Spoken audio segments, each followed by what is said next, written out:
ನನ್ನ ಹೋರಾಟಕ್ಕೆ ಮೊದಲ ಜಯ ಸಿಕ್ಕಂತಾಗಿದೆ. ಮೇಲಾಧಿಕಾರಿಗಳ ಒತ್ತಡ ಹೇರಿದ್ರಿಂದ ಸಿಎಂ ವಿರುದ್ಧ ಎಫ್ಐಆರ್ ಆಗಿದೆ.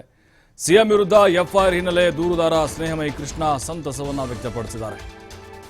ನನ್ನ ಹೋರಾಟದ ಮೊದಲ ಜಯ ಇದು.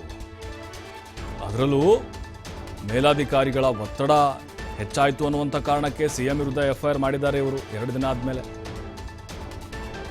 ದೂರುದಾರ ಸ್ನೇಹಮಯಿ ಕೃಷ್ಣ ಅವರ ಸಂತಸದ ಮಾತಿದು. ಪ್ರಾಮಾಣಿಕ ಹೋರಾಟಕ್ಕೆ ಜಯ ಎಂಬುದಕ್ಕೆ ಇದು ಉದಾಹರಣೆಯಾಗಿದೆ. ಶ್ರೀಸಾಮಾನ್ಯ ಹೋರಾಟ ಮಾಡಿ ಭ್ರಷ್ಟ ಸಿಎಂಗೆ ಶಿಕ್ಷೆ ಕೊಡಿಸಬಹುದು. ಒಬ್ಬ ಸಾಮಾನ್ಯ ವ್ಯಕ್ತಿ ಶಿಕ್ಷೆಯನ್ನ ಕೊಡಿಸಬಹುದು ಎಂಬುದಕ್ಕೆ ಇದೊಂದು ಬೆಸ್ಟ್ ಎಕ್ಸಾಂಪಲ್ ಆಗಿದೆ. ಈಗ ಸ್ನೇಹಮಯಿ ಕೃಷ್ಣ ಅವರ ಅಭಿಪ್ರಾಯ ಇದು. ಒಬ್ಬ ಸಾಮಾನ್ಯ ವ್ಯಕ್ತಿ ಕಾನೂನಾತ್ಮಕವಾಗಿ ಹೋರಾಡಿ ಮುಖ್ಯಮಂತ್ರಿಗಳ ವಿರುದ್ಧವೂ ಕೂಡ ಹೋರಾಟ ಮಾಡಬಹುದು, ಅವರಿಗೆ ಶಿಕ್ಷೆಯನ್ನು ಕೊಡಿಸಬಹುದು ಅನ್ನೋದಕ್ಕೆ ಇದೊಂದು ಉದಾಹರಣೆ ಅಂತ ಹೇಳಿದ್ದಾರೆ.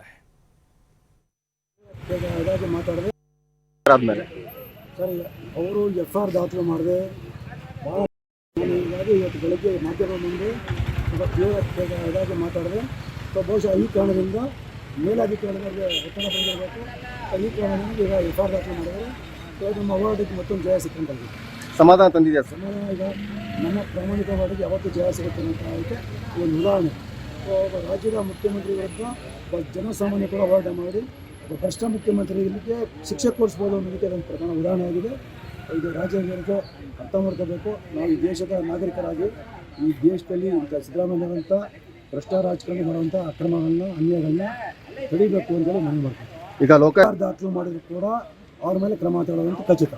ಯಾಕಂದರೆ ಅವರು ಪ್ರಾಮಾಣಿಕವಾಗಿ ನ್ಯಾಯಾಲಯದ ಆದೇಶಕ್ಕೆ ಪೂರಕವಾಗಿ ಮಾಡಿಲ್ಲ. ನಮ್ಮ ಒಂದು ಮಾತಿನ ಇದಕ್ಕೆ ಬಹುಶಃ ಮೇಲಾಧಿಕಾರಿಗಳ ಒತ್ತಡಕ್ಕೆ ಒಳಗಾಗಿದ್ದಾರೆ. ಅದು ಇದುವರೆಗೂ ಅವ್ರಿಗೇನು ಕಾನೂನು ಬಾಹಿರವಾಗಿ ನಡ್ಕೊಂಡಿದ್ರೆ ಅದಕ್ಕೆ ಸಂಬಂಧಪಟ್ಟಾಗ ಅವ್ರು ಶಿಕ್ಷೆ ಕೊಡಿಸೋದು ಖಚಿತ. ಈಗ ಸೋಮವಾರ ಮತ್ತೆ ಹೈಕೋರ್ಟಿಗೆ ಹೋಗ್ತಾ ಇದ್ದಾರೆ. ಸಿಬಿಐಗೆ ತನಿಖೆ ಆಗಲೇಬೇಕು ಅಂತ ಹೇಳಿ ಖಂಡಿತವಾಗ್ಲೂ ಹೋಗ್ತಿದ್ದೀವಿ. ಸೊ ಈ ಪ್ರಕರಣ ಸಿಬಿಐಗೆ ನಾವು ಪರಿಶೀಲಿಸ್ತೀವಿ.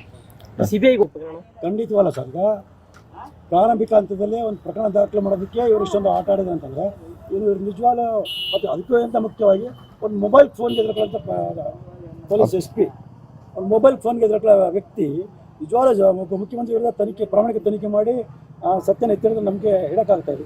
ಖಂಡಿತವಾಗ್ಲೂ ಇಲ್ಲ. ಹಾಗಾಗಿ ಈ ಪ್ರಕರಣ ಸಿಬಿಐ ಕೊಡಿಸೋದಕ್ಕೆ ಖಚಿತ. ನಾವು ಅಲ್ಲಿವರೆಗೂ ನಿರಂತರವಾಗಿ ಹೋರಾಟ ಮಾಡ್ತೀವಿ. ಯಾಕೆಂದರೆ ನಿಷ್ಪಕ್ಷಪಾತ ತನಿಖೆ ಆಗಲ್ಲ ಅಂತಾರೆ ಸರ್. ಖಂಡಿತವಲ್ಲ ಸರ್. ಈಗಾಗಲೇ ಇದೇ ಸಿದ್ದರಾಮಯ್ಯ ಪ್ರಕರಣಕ್ಕೆ ಸಂಬಂಧಪಟ್ಟಂತೆ ಇದೇ ಲೋಕಾಯುಕ್ತರು ಸರಿಯಾಗಿ ವರದಿ ಸಲ್ಲಿಸಿಲ್ಲ ಅಂತೇಳಿ ಜನಪ್ರತಿನಿಧಿ ನ್ಯಾಯಾಲಯ ಚೀಮರಿ ಹಾಕಿದೆ.